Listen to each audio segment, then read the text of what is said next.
Hi guys, I am Tauqeer Ansari. Welcome to Unlock Stocks. Guys, आज हम लोग बात करेंगे लिक्विड फंड की कि लिक्विड फंड क्या होते हैं और हमें क्यों इन फंड में अपना पैसा इन्वेस्ट करना चाहिए, और क्या ये एफडी से अच्छे रिटर्न दे सकते हैं, और क्या ये बिल्कुल सेफ़ हैं। तो आज हम जानेंगे लिक्विड फंड के बारे में सब कुछ और बहुत कुछ। और चलिए हम सबसे पहले देख लेते हैं कि लिक्विड फंड क्या होते हैं। तो गाइस, जैसा कि हम म्यूचुअल फंड के बारे में जानते हैं कि म्यूचुअल फंड में हमारा पैसा इक्विटी या शेयर्स में लगता है, लेकिन अगर हम बात करें लिक्विड फंड की तो ऐसा बिल्कुल भी नहीं है। लिक्विड फंड में हमारा पैसा इक्विटी और शेयर्स में ना लगकर गवर्नमेंट सिक्योरिटीज़ में लगता है, जैसे बॉन्ड्स, ट्रेजरी बिल्स, डिबेंचर्स और कमर्शियल पेपर्स। और लिक्विड फंड एक्चुअल में डेब्ट फंड की तरह होते हैं और इनका मैच्योरिटी पीरियड 91 डेज से कम होता है। और मान लीजिए किसी कंपनी को 3 मंथ के लिए पैसे या लोन चाहिए, तो वो कहती है कि आप मेरा बॉन्ड या डिबेंचर्स को ले लीजिए और आपको 3 मंथ के बाद पूरा पैसा मिल जाएगा इंटरेस्ट के साथ।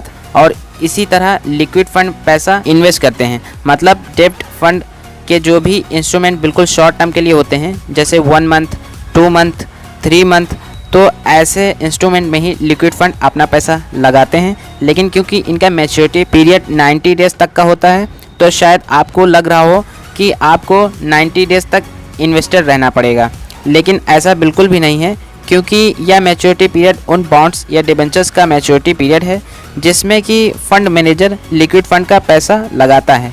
आपके लिए मैच्योरिटी पीरियड कोई भी नहीं है, आप जितने टाइम के लिए चाहें तो इन्वेस्टेड रहें और आप चाहें तो तुरंत रिडीम कर दें। और अगर आप लंबे टाइम के लिए इन्वेस्टेड रहेंगे, जैसे 1 ईयर, 2 ईयर, तो आपके बिहाफ पर फंड मैनेजर आपका पैसा लगाता रहेगा और जो भी बॉन्ड या डिबेंचर्स मैच्योर हो जाएगा वो वहाँ से पैसा निकाल कर फिर दूसरे बॉन्ड में या डिबेंचर्स में लगा देगा। और इन फंड की सबसे अच्छी बात यह है कि आप जब चाहें तो रिडीम कर सकते हैं तुरंत, और 24 आवर्स में आपको आपका पैसा मिल जाएगा।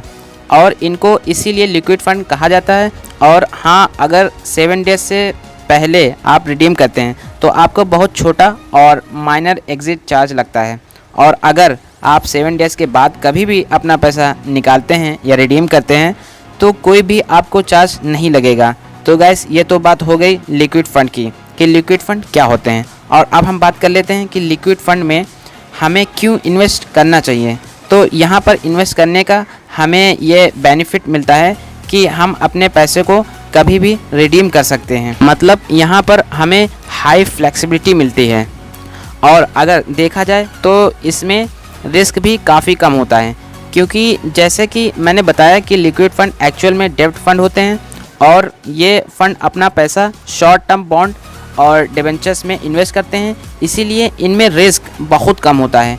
क्योंकि शॉर्ट टर्म में अगर हम किसी कंपनी को पैसा दे रहे हैं तो जल्दी पता लगाया जा सकता है कि वो कंपनी पैसा देगी या नहीं देगी। और क्योंकि लिक्विड फंड में हमारा ज़्यादातर पैसा गवर्नमेंट सिक्योरिटीज़ में लगता है, तो वो भी एक अच्छा पैरामीटर है, क्योंकि गवर्नमेंट हमारा पैसा कभी मारेगी नहीं, और इसीलिए इनमें रिस्क काफ़ी कम होता है। तो अगर आपको हाई फ्लेक्सिबिलिटी चाहिए और रिस्क भी बहुत कम हो और रिटर्न सेविंग अकाउंट से ज़्यादा हो, तो आपको लिक्विड फंड में ज़रूर इन्वेस्ट करना चाहिए। और अब हम गाइस आते हैं अपने नेक्स्ट पॉइंट पर, जो कि है क्या लिक्विड फंड रिटर्न में बेटर हैं एफडी से। तो यहाँ पर मैं आपको बताना चाहूँगा कि रिटर्न दोनों के लगभग सिमिलर हैं।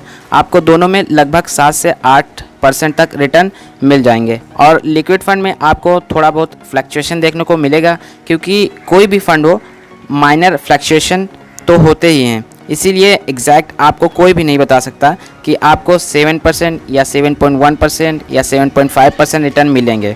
और अगर गाइस हम लिक्विड फंड को एफडी से कंपेयर करें तो रिस्क के पैरामीटर पर तो एफडी यहाँ पर कम्प्लीटली ज़ीरो रिस्क मानी जाती है। और अगर हम दूसरी तरफ देखें लिक्विड फंड को, तो इनमें हम ज़ीरो रिस्क नहीं कह सकते, इनमें थोड़ा बहुत रिस्क तो होता ही है। तो यहाँ पर गाइस आपको लग रहा होगा कि एफडी और लिक्विड फंड दोनों के रिटर्न बराबर हैं, और एफडी में ऑलमोस्ट ज़ीरो रिस्क है और लिक्विड फंड में बहुत ही लो ही सही बट रिस्क है।